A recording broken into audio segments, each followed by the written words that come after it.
संतापले. अजितदादांचं नाव घ्या. बारामती तालुका पोलीस ठाणे येथे पत्रकार परिषद संपल्यानंतर कार्यकर्त्यांनी रोहित दादा तुम आगे बढ़ो हम तुम्हारे साथ है अशा घोषणा दिल्यानंतर रोहित पवार कार्यकर्त्यांवर संतापले आणि म्हणाले, एकच दादा अजित दादा असं म्हणा. अशा पद्धतीच्या सूचना दिल्याचं पाहताना दिसत आहे.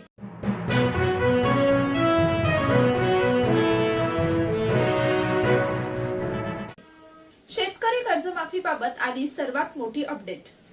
आज विधानसभेत बोलत असताना मागच्या वर्षी शेतकऱ्यांवर जे संकट आलं त्यावेळी आपण शेतकऱ्यांना 15,472 कोटी रुपयांची थेट मदत केली.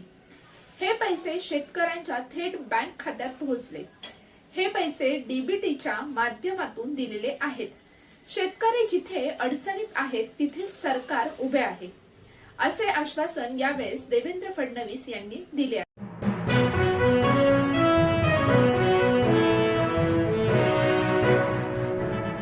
विधिमंडळात पहिल्यांदाच सावरकरांना भारतरत्नाची मागणी.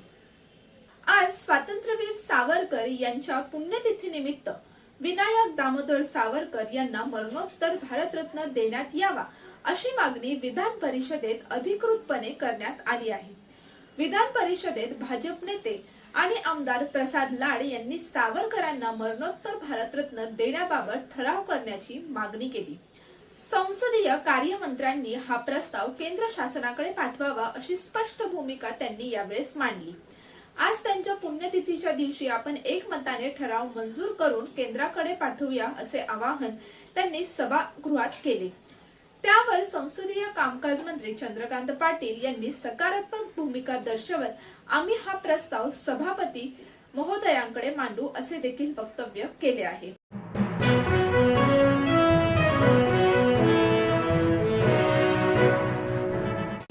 चला हवा येऊ द्या नंतर निलेश साबळेचा मोठा इशारा.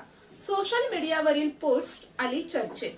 मराठी मनोरंजन विश्वात सध्या एकच पोस्टरची जोरदार चर्चा रंगली आहे. ही पोस्ट आहे डॉक्टर निलेश साबळे यांची.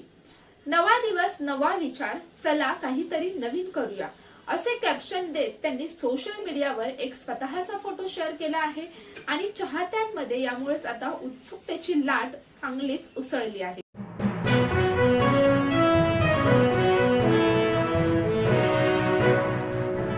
शत्रूच्या हृदयात भरली धडकी. भारतीय वायुसेनेने पहिल्यांदाच S-400 चा जारी केला व्हिडिओ. भारतीय वायुसेनेने गुरुवारी जगासमोर रशियाकडून घेतलेला S-400 एअर डिफेन्स मिसाईल सिस्टीमचा व्हिडिओ हा जारी केला आहे. भारतीय सैन्याच्या इतिहासातील ही सर्वात मोठा एअर किलर म्हटली जात आहे. ऑपरेशन सिंदूर दरम्यान पाकिस्तानला महागात पडलेल्या S-400 एअर डिफेन्स मिसाईल सिस्टीमचा हा व्हिडिओ पाहून पाकिस्तानच्या हृदयात देखील धडकी भरली आहे.